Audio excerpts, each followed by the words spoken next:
There is a kind of pain that nobody really has a word for. Not the pain of losing someone, not the pain of being physically alone. This is something stranger and in many ways harder to carry.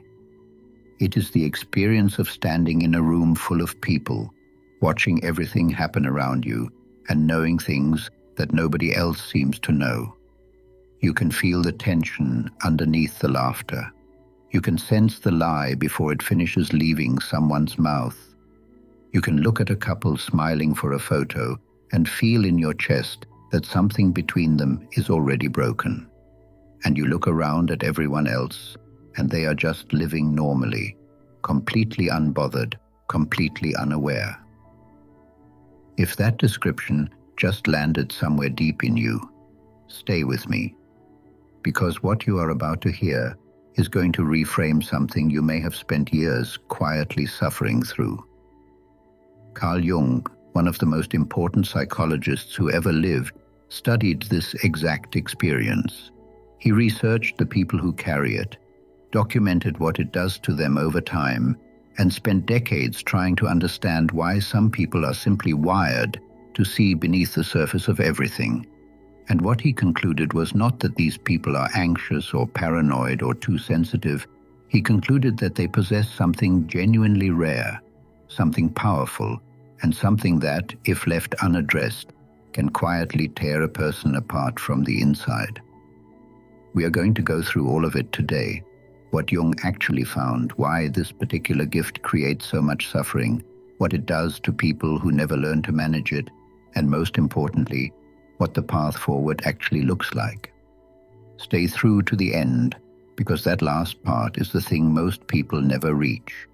And it is the part that can genuinely shift how you understand yourself. Jung first began noticing this pattern in a patient he worked with in the early part of the 20th century. She was intelligent, deeply introverted, and profoundly unhappy, not because anything had gone obviously wrong in her life. She had stability, she had relationships, she had education. She was unhappy because she could not stop perceiving things that other people around her seemed completely blind to. She would arrive at a social gathering and immediately, without anyone saying anything, know which friendship was quietly falling apart. She would sit across from someone, radiating confidence, and feel the fear and self-doubt underneath it like a physical weight. She would listen to someone describe their exciting new life decision and feel a deep, wordless sense that something was about to go very wrong. And none of that would have been unbearable on its own. What made it unbearable was what happened when she tried to gently share what she noticed. People rejected it completely. They told her she was being negative. They said she was creating drama. They insisted she was projecting her own issues onto others. So she stopped talking. She pulled back. She became a quiet observer of a world that felt less like a place she belonged to and more like a performance she was sitting in the audience of, unable to stop noticing the cracks in the stage. Jung recognized immediately that this was not a case of mental illness causing distorted perception. What he was looking at was a person whose ability to read psychological reality had developed so far beyond the norm that the normal social world could no longer comfortably contain her. He wrote about these individuals extensively. He noted that what separates them from people who are simply emotionally sensitive is a key distinction. Sensitivity is about depth of feeling. What Jung was describing is about depth of seeing. A sensitive person feels everything more intensely. A differentially perceptive person, as Jung called it, processes information that most people do not consciously register at all. The half-second delay before someone gives an answer.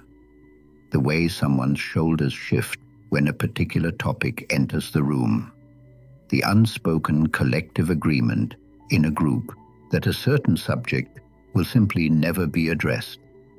Jung estimated that people with this level of perceptual ability make up roughly 1% of the population. He distinguished them clearly from the much larger group of emotionally sensitive people, which he put at closer to 20%. And he gave their experience a specific name: differentiated perception. Here is where this gets genuinely uncomfortable, and I want you to really sit with this part because it explains so much. Every social group, whether it is a family, a workplace, a friend circle, or an entire community, maintains its functioning through a kind of shared, unspoken agreement about what will not be acknowledged. This is not purely a bad thing. Not every tension needs to be voiced the moment it appears. Not every uncomfortable truth needs to be announced in real time. Healthy groups manage this carefully.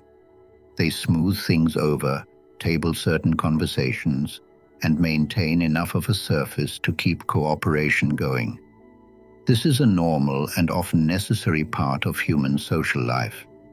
But a person with differentiated perception does not automatically plug into that shared agreement. They notice the thing the group agreed to not notice. And here is the unsettling part. Even when they say absolutely nothing, even when they keep their observation entirely to themselves, the simple act of their noticing changes the energy. People can feel when they are being perceived too clearly. It creates a specific discomfort that is difficult to name, but very difficult to ignore. And when people feel that unnamed discomfort, they reach for an explanation. More often than not, that explanation lands on the person whose presence created the feeling in the first place. Jung had a framework for understanding exactly why this happens, and it is one of the most important ideas he ever developed. He called it shadow projection. In Jung's model, every person carries a shadow. The parts of themselves they have decided are unacceptable: the jealousy, the selfishness, the hidden cruelty, the insecurity that never fully goes away. These qualities do not disappear just because we refuse to look at them. They go underground into the unconscious. Now imagine someone walking into the room who perceives psychological reality with unusual clarity. They are not announcing anything. They may not even be fully conscious of what they are picking up, but their presence functions like a mirror, and the shadow material people have been carefully burying starts to feel uncomfortably close to the surface.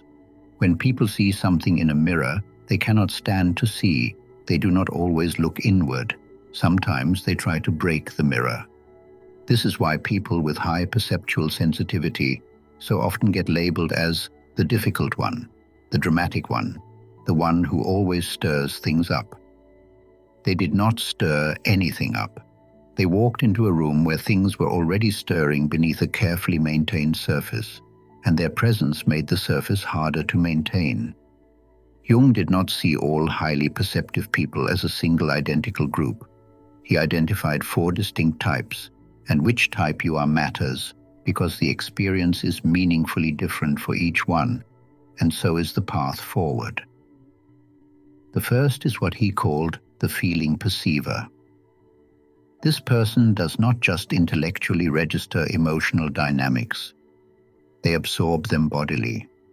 When someone nearby is in silent pain, the feeling perceiver does not think to themselves that person seems sad. They feel the sadness in their own chest as though it belongs to them. When unspoken anger is present in a room, they feel it as a physical pressure they cannot quite place. The challenge here is that the boundary between their own emotional state and what they are absorbing from others becomes nearly impossible to find. They can arrive somewhere feeling completely fine and leave feeling devastated, with no clear memory of what triggered the shift. The second type is the thinking perceiver. This is pattern recognition at an exceptional level. This person can observe a relationship between 2 people for 20 minutes and quietly, privately map exactly where it is heading and why. They can sit in a meeting and know within the first few minutes whether this project is going to succeed or quietly collapse, not because of anything explicitly stated, but because they are synthesizing dozens of subtle signals into a complete picture that most people are not assembling. The difficulty here is a kind of anticipatory grief. They already see the ending while everyone else is still in the opening scene. They often appear emotionally detached or cold, when in reality they have already processed outcomes that others have not yet imagined as possibilities. The third type is the somatic perceiver. This person registers psychological information through physical sensation. They can walk into a home and know within moments whether the people who live there are happy before they have spoken to anyone. They can sense when someone is unwell before that person has consciously recognized the symptoms themselves. The challenge is that the world is overwhelming at a sensory level. Certain environments, certain social densities, certain combinations of noise and stimulation create a kind of processing overload that is genuinely disabling. These people are frequently dismissed as high maintenance or overly delicate, when what they are actually doing is managing an enormous volume of incoming information with no real off switch. The fourth type is the pure intuitive. This is the rarest category and in many ways the most difficult to navigate. The pure intuitive receives powerful, accurate perceptual information, but cannot trace it back to any observable source. They just know things. And because they cannot explain how they know, they often spend years doubting themselves, suppressing what they sense, and quietly wondering if something is fundamentally wrong with their reasoning, when in reality they are receiving real information through a channel that simply does not match what our culture recognizes as valid knowing. Jung was not satisfied with simply describing this experience. He was urgently interested in what happened to people who carried this gift without ever developing a conscious relationship to it. He identified 3 outcomes that he considered genuinely dangerous. The first is a specific form of chronic isolation, not the kind a person chooses because they enjoy solitude. This is the isolation that comes from feeling fundamentally untranslatable to the people around you. A person in this state can be surrounded by people their entire life and still feel like they are visiting from somewhere that does not exist on any map. They learn to perform belonging. They become fluent in the language of ordinary social interaction while feeling privately foreign to all of it. Over years, this produces a particular quality of despair, not sharp and sudden, but slow and grinding, the despair of never being fully known. The second outcome, Jung called psychological destabilization. When a person continuously absorbs unconscious material from the people and environments around them without a strong enough sense of their own distinct psychological identity, the question of where they end and others begin loses its clarity. This can look from the outside like anxiety, depression, dissociation, or worse. But Jung argued that in many of these cases, the root mechanism was not mental illness in the conventional sense. It was a kind of perceptual overload combined with what he called participation mystique, a dissolving of the boundary between the individual self and the surrounding collective. He considered this among the most serious risks facing people with this gift. The third outcome is what Jung described as the prophet complex.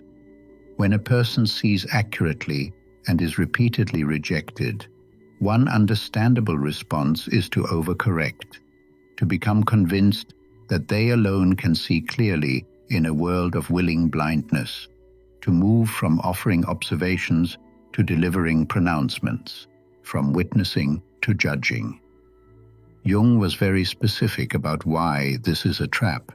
The moment someone becomes identified with their own clarity, the clarity itself starts to corrupt. They stop being genuinely curious about what they are perceiving and start being certain about it. And certainty, Jung argued, almost always signals that real perception has given way to something far less trustworthy. He pointed to Friedrich Nietzsche as an example, a person of extraordinary perceptual gifts, who never built the psychological structure to hold them without being consumed, and who collapsed gradually into grandiosity and eventually complete psychological breakdown. Now, here is the part most people watching this kind of content never actually reach. Jung was not a pessimist about any of this. He spent his career studying what happened when people with differentiated perception successfully integrated that gift instead of being destroyed by it. He saw it in patients.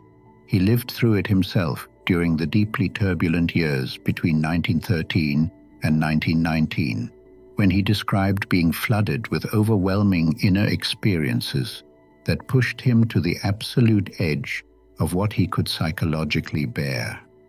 He documented all of it in what became the Red Book, and what pulled him through was not suppressing what he perceived. It was developing a deliberate, conscious relationship with it. He called this process individuation, and for people carrying differentiated perception, it unfolds through 4 practical stages. The first stage is recognition and separation.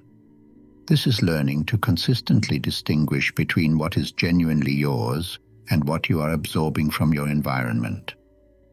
For most people with differentiated perception, this boundary has been blurred for so long that recovering it requires real, sustained effort.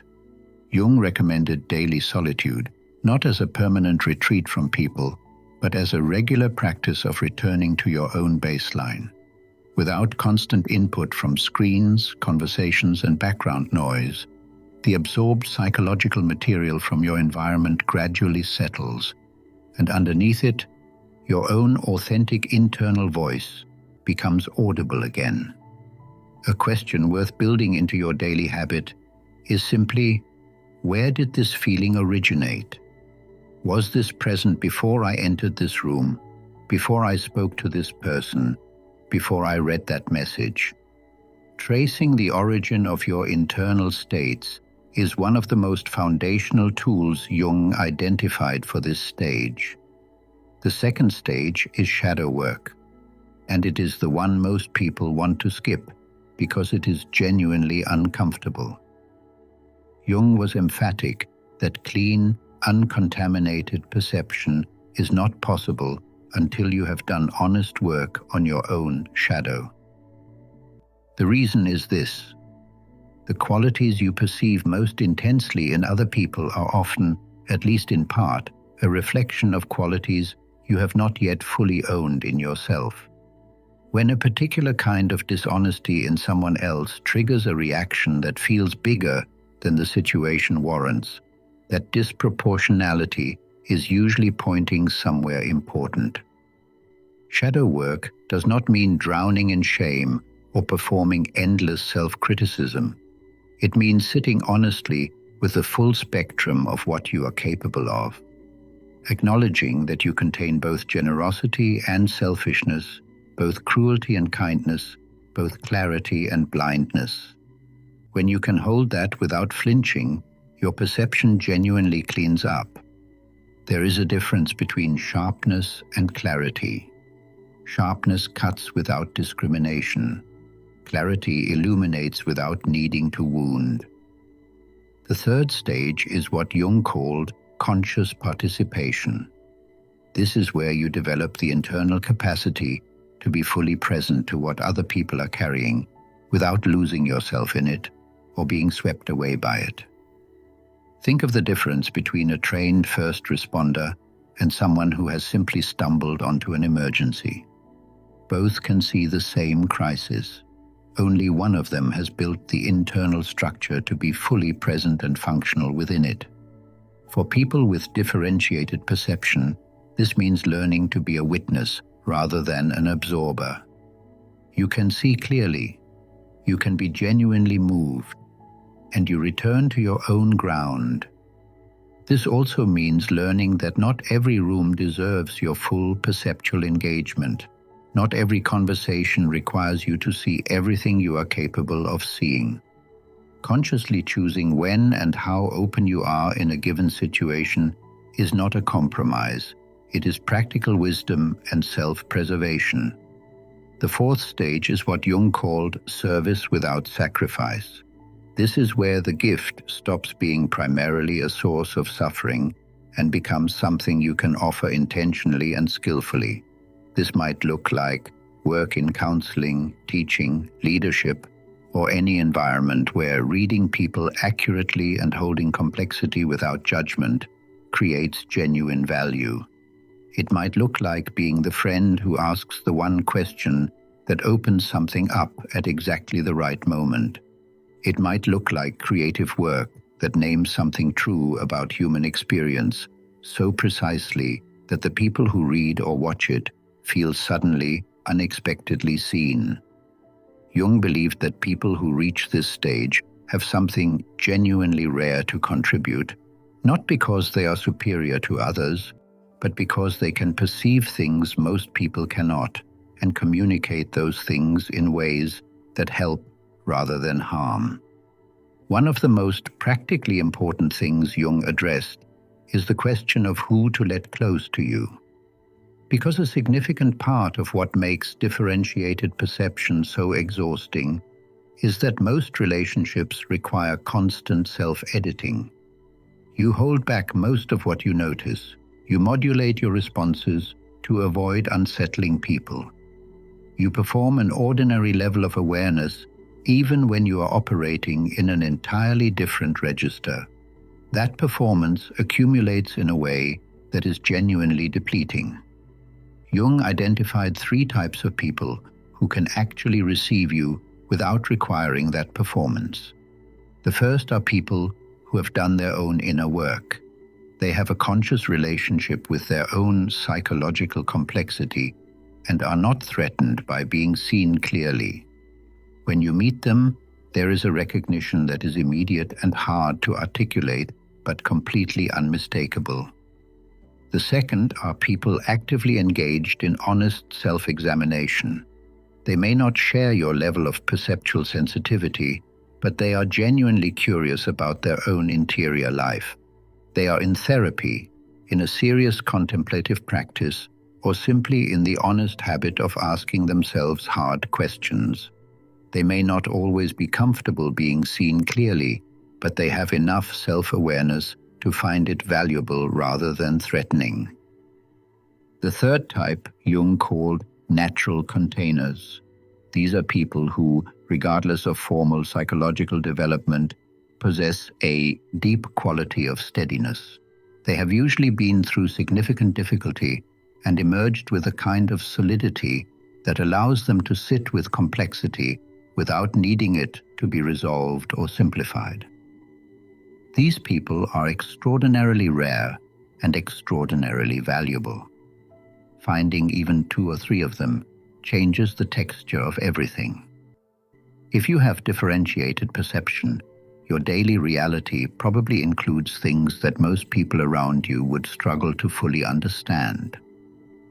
You likely have a complicated relationship with gatherings of people, not always social anxiety exactly, but a specific depletion that follows being in rooms where a lot of unacknowledged emotional material is circulating. You leave events feeling wrung out in a way that seems completely disproportionate to what actually happened. You probably have a long history of sensing relationship fractures before anyone inside them has admitted to a problem. You watch a friendship and feel the shift 2 years before the falling out. You observe a professional partnership and sense exactly where the pressure point is before anyone else has registered the tension. And you face the impossible choice of either saying something and being called paranoid or saying nothing and watching it unfold exactly as you knew it would. You have almost certainly been told, repeatedly and by people who did not mean to be cruel, that you are too much, too intense, too sensitive, that you read into things that are not there, that you make people uncomfortable, that you need to relax and stop overthinking everything. And you have probably spent a significant amount of your life in private, wondering whether they are right. Here is what Jung would tell you directly. They are not right. What they are responding to is the discomfort of being perceived at a depth they are not used to. That discomfort is real, but it is not evidence that you are malfunctioning. It is evidence that your perception is functioning exactly as it is designed to. The question is never how to lower your frequency to make other people more comfortable. The question is how to develop enough integration that you can live with what you carry instead of being lived by it. There is a version of this gift that erodes a person completely. It is the version where you spend your life perceiving clearly, suffering alone, absorbing what others cannot hold, being blamed for reflecting what others refuse to examine, and slowly becoming quieter and smaller until the gift itself is buried under the weight of accumulated exhaustion. There is also another version. The version where you do the integration work, where you learn to distinguish your own psychological material from what you absorb from others, where you look honestly at your own shadow and let that honesty clean up your perception rather than contaminate it, where you build the internal structures that allow you to be genuinely present to complexity without being destroyed by it, where you find the rare few people with whom you do not have to perform ordinary, and where you learn to offer what you see in ways that serve, in ways that land as something useful rather than something that wounds. That version is not easy. It requires a level of sustained self-honesty that most people are never willing to bring to anything. But Jung documented it happening. He lived it himself. And the people who reach it become something genuinely rare. Not perfect, not free from struggle, but increasingly capable of doing the thing that almost no one else in any given room can do, which is to see what is actually happening, hold it without being broken by it, and offer it in a way that actually helps. If you recognized yourself anywhere in this video, take this in clearly. You are not too much. You are not broken. You are not the problem in every room where problems keep appearing. You are someone whose perception operates on a frequency that most people simply cannot access. And the work in front of you is not to turn that down. The work in front of you is to become large enough on the inside to carry what you were built to carry. That is not a small task.